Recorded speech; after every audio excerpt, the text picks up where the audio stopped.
2 to 3 deliveries normal vaginal deliveries అయిపోయిన తర్వాత కొంతమందిలో వెజైనా అనేది చాలా లాక్స్గా వదులుగా అయిపోతుంది.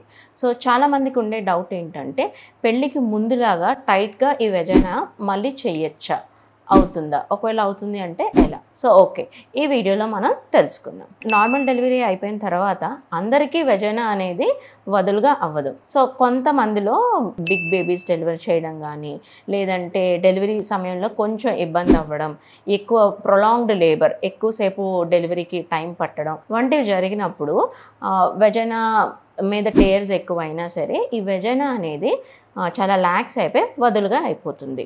ఇమీడియట్గా డెలివరీ అయిపోయిన తర్వాత కొంత అమౌంట్ ఆఫ్ రెస్ట్ కూడా తీసుకోవాలి. కానీ అలా చేయకుండా ఇమీడియట్గా వర్క్కి వెళ్ళిపోవడం, బరువులు లేపడం వంటివి చేస్తారు.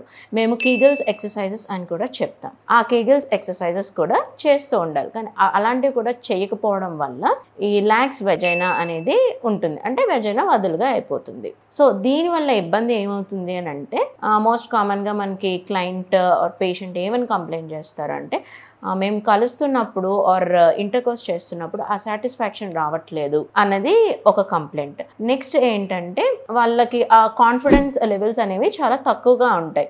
లూజ్ వెజైనా ఉంది, లాక్సిటీ ఎక్కువగా ఉంది అని చెప్పి. సో దీనికి సొల్యూషన్ ఏంటి అంటే వెజైనోప్లాస్టీ.